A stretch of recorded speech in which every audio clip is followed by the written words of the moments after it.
Hello everyone, आज हम पढ़ेंगे डायगोनलाइजेशन ऑफ अ मैट्रिसेस कि मैट्रिसेस का डायगोनलाइजेशन कैसे करते हैं। वैसे तुमने बीएससी थर्ड ईयर में पढ़ चुके हो, बाकी फिर से एक बार देख लो कि डायगोनलाइजेशन क्या होता है। अपने पास एक पी ऑपरेटर है या मैपिंग है, ये लीनियर ट्रांसफॉर्मेशन है। पी एक लीनियर ट्रांसफॉर्मेशन है, कहाँ से वी टू वी पे। तो इसके जो बेसिस होंगे,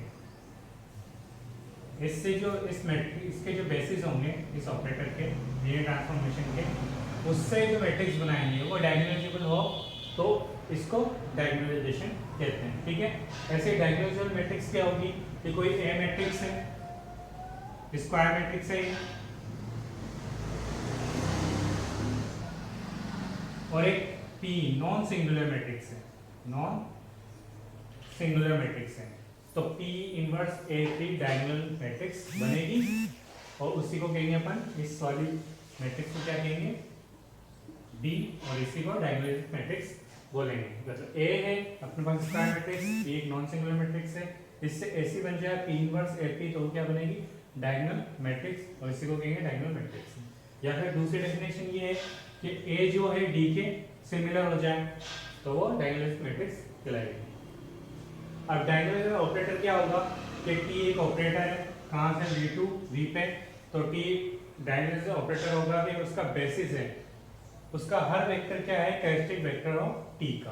अगर टी का कैरेक्टरिस्टिक वेक्टर, इसका v का जितने भी वेक्टर होंगे वो सारे ही कैरेक्टरिस्टिक वेक्टर ऑफ किसके, टी के, तो वो जो ऑपरेटर होगा वो क्या कहलाएगा डायगोनलाइजेबल ऑपरेटर। ठीक है, अब मैट्रिक्स डायगोनलाइजेबल ऑपरेटर की मैट्रिक्स कैसे बनाएंगे। अब अपन एक ले लेते हैं वेक्टर स्पेस वी एन है, तो डायमेंशन कितनी है इसकी n, इसका कोई भी बेसिस मान लें कि अपने को बेसिस से निकालनी है मैट्रिक्स। इसका बेसिस b माना है अल्फा 1 अल्फा 2 अल्फा n, और ये अल्फा 1 अल्फा 2 अल्फा n क्या है, आइगन वैल्यूज है इसकी। अब अपन मान लेते हैं टी अल्फा है क्या होगा, लैम्डा है अल्फा है, तो टी अल्फा 1 क्या हो जाएगा, lambda 1 alpha 1 0 alpha 2 0 alpha n। T alpha 2 क्या होगा 0 alpha 1 lambda 2 alpha 2 0 0 0 alpha n। ऐसे टी अल्फा n क्या होगा 0 अल्फा 1 0 अल्फा 2 और लैम्डा अल्फा n। इसको अपन ऐसे लिख सकते हैं मैट्रिक्स के फॉर्म में, ये मैट्रिक्स के फॉर्म पे कहलाएगी। ये डायगोनल भी है, बाकी सारे जीरो है, ओनली डायगोनल पे ही है, तो ये डायगोनल मैट्रिक्स बनेगी और ये इसी की मैट्रिक्स है, इसके ऑपरेटर की पी ऑपरेटर की ये मैट्रिक्स होगी। ठीक है, अब इसमें एक कंक्लूजन है कि पी एक n डायमेंशनल वेक्टर है तो पी डायगोनलाइजेबल होगा। कब होगा, जब n li वेक्टर्स होंगे डायगोनल एलिमेंट्स करस्पोंडिंग टू इस वेक्टर के आइगन, इसके आइगन वेक्टर के करस्पोंडिंग जितने भी li आइगन वेक्टर होंगे, अगर n है तो ये जो p होगा वो डायगोनलाइजेबल होगा अगर n डायमेंशन है तो। अगर n डायमेंशन है, n डायमेंशन तो n आएंगे अपने पास में, अगर n आएंगे n li वेक्टर है तो ये डायगोनल हमेशा बनेगा, तो n डायमेंशन है डायगोनल बनेगा, t इज डायगोनल। सिंपली तुम्हें और कुछ याद नहीं रखना, इतना सा याद रखना है कि मैट्रिक्स का डायगोनलाइजेबल कैसे बनाते हैं। ठीक है, ये नेक्स्ट थ्योरम है, अपन इसको पढ़ते हैं, इसको निकालता हूँ। ठीक है, देखो नेक्स्ट थ्योरम क्या है अपने पास 2.1, जो अपन ने लास्ट स्टेटमेंट पढ़ा था उसी को अपने को प्रूव करना है। क्या है, ए एक डायगोनलाइजेबल है तो ए के पास के N I L I vectors होंगे, और दूसरी तरफ से प्रूव करना है अगर एन एल आई वेक्टर्स हैं, ए जो है वो डायगोनलाइजेबल होगा। तो पहले बार इधर से प्रूव करते हैं, इसको मान के चलते हैं कि ए जो है एन क्रॉस एन का है, डायगोनलाइजेबल है। तो डायगोनलाइजेबल की डेफिनेशन क्या होती है, P inverse A P equal to D. अब पी इधर भी ऑपरेट कर लो, इधर भी ऑपरेट कर लो, तो ये क्या हो जाएगा A P equal to P D. अब अपन जानते हैं कि जो आइगन वैल्यू है डी के वो क्या है, लैम्डा 1 लैम्डा 2 लैम्डा के आइगन वेक्टर होते हैं इसमें, तो आइगन वैल्यू होती है। तो डी और ए सिमिलर है, इससे पता चलता है कि डी और ए क्या है, सिमिलर है, तो जो इसकी आइगन वैल्यू होगी वो भी एक ही आइगन वैल्यू होगी, दोनों की आइगन वैल्यू सेम है। अब अपन पी के जो है ये पी है, ये मैट्रिक्स ही होगी।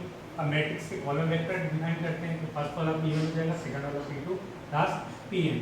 तो अपन इसको ऐसे लिख सकते हैं ए पी है, यहाँ पर क्या है A P equal to P D है, तो पी की जगह ओनली कॉलम वेक्टर बन जाएंगे तो भी ये बन जाएगी A P I equal to lambda I P I, D की जगह अपन ने क्या कर दिया लैम्डा आई लिख दिया, ये कोएफिशिएंट है तो आगे पीछे लिख सकते हैं फिर। ठीक है, ये हो गया। तो आइगन वैल्यू है पी आई की, वो सॉरी आइगन वेक्टर से पी आई आइगन वैल्यू है पी आई के, तो वो आइगन वैल्यू है लेमडा आई पी की। मतलब जितने भी आइगन वेक्टर होंगे पी आई के, आइगन वेक्टर ही बनेंगे यहाँ पर ये इस टाइप से, ये P1 का बनेगा, ये P2 का बनेगा, ठीक है। वो eigen value eigen value lambda किसकी है, P की, मतलब ये लेमडा आई जो है वो तो आइगन वैल्यू है, और आइगन वेक्टर क्या है पी आई के, जितने बनेंगे P1 P2 Pn, ठीक है। अब P नॉन सिंगुलर है, अगर P नॉन सिंगुलर है तो ये सारे एल आई होंगे, तभी आइगन वैल्यू, तभी ये नॉन सिंगुलर आ गए। तो ये सारे एल आई है, अगर ये एल आई है तो अपने को ये प्रूव करना था कि इसमें एन एल आई वेक्टर्स है। अगर ये सारे एल आई है P1 P2 Pn, तो कितने होंगे आइगन वैल्यूज एन होगी, तो वो वेक्टर्स कितने निकलेंगे एल आई एन, ठीक है। नेक्स्ट क्या है x1 x2 xn, उल्टा मान के चलेंगे, ए के पास एन एल आई वेक्टर्स हैं, तो अपन ने आइगन वेक्टर्स मान लिए x1 x2 xn, इसके करस्पॉन्डिंग आइगन वैल्यू क्या होगी लेमडा 1 लेमडा 2 लेमडा n, ये सारी एल आई है, ये अपने को दिया हुआ है यहाँ से, तो इसको अपन ऐसे लिख सकते हैं A X I equal to lambda X I, ठीक है। आइगन वैल्यू आइगन वेक्टर का करस्पॉन्डिंग है और कुछ नहीं है, तो जो अपन यहाँ पे मैट्रिक्स डिफाइन करते हैं उससे आइगन वैल्यू निकालते हैं, आइगन वैल्यू से आइगन वेक्टर निकालते हैं, उन्हीं को अपन डिफाइन करते हैं इसके इक्वल, ठीक है। तो X I equal to lambda X I. अब अपन एक नया मैट्रिक्स मानते हैं P x1 x2, ये सारे क्या है कॉलम वेक्टर, इससे जितने भी एक्स आई निकल रहे हैं उन्हीं को अपन ने कॉलम वेक्टर बना के एक मैट्रिक्स बना दिया। तो AP क्या हो जाएगी AP into x1 x2 x, एक ही जगह अपन लिख सकते हैं इसके लेमडा 1 लेमडा 2 लेमडा n। अब इसको तो बाहर निकाल दो, ये इस टाइप से मैट्रिक्स फॉर्म बनेगा, क्योंकि इन दोनों का मल्टीप्लिकेशन यही होता है, तो इसको इसके अकॉर्डिंग कर लिया। अब ये क्या है P है, ये क्या है डायगोनल को मल्टीप्लाई करके D, इधर क्या था AP इक्वल टू PD, इधर P इनवर्स मल्टीप्लाई कर P inverse AP equal to D, मतलब ये जो है डायगोनल, बस यही प्रूव करना था, ठीक है। और 2.2 थ्योरम है वो सेम ऐसी है, वो तुम कर लेना, बाकी क्वेश्चन अपन देखते हैं कौन कौन से हैं। देखो नेक्स्ट क्वेश्चन क्या है कि कोई मैट्रिक्स दे रखी है ए, इसको डायगोनल बनाना है अपने को 1 1 2 0 2 2 और -1 1 3, ठीक है। ये ए दे रखा है, सिंपली अपन a माइनस लेमडा आई से इसका आइगन वैल्यू निकाल लेंगे, a minus lambda I equal to 0, यहाँ से अपने को लेमडा की वैल्यू मिल जाएगी, लेमडा की वैल्यू क्या है आपके पास 1 2 और 3, ये 1 2 3 से अपन आइगन वेक्टर्स निकालेंगे, आइगन वेक्टर्स क्या निकलेंगे x1 ये निकल जाएगा, x2 -2 1 2 x3 1 1 -2, एग्जाम में तुम्हें सारे निकालना है, सबसे पहले आइगन वैल्यू निकालनी है, फिर आइगन वेक्टर निकालना है, फिर सिंपली p को कंस्ट्रक्ट कैसे करते हैं x1 x2 x3 इन तीनों को कॉलम मैट्रिक्स, जो कॉलम बनाने का अपने को सिंपल कॉलम बना दिए, तो x1 ये रहा, x2 और x3, p इनवर्स, इसका p इनवर्स निकालेंगे, तुम्हें निकालना है पूरे, चाहो तो रफ में निकाल सकते हो, चाहो यहाँ निकाल सकते हो, इस रफ में निकाल लेना, p से डायरेक्टली p इनवर्स लिखना है, p इनवर्स ये होगा।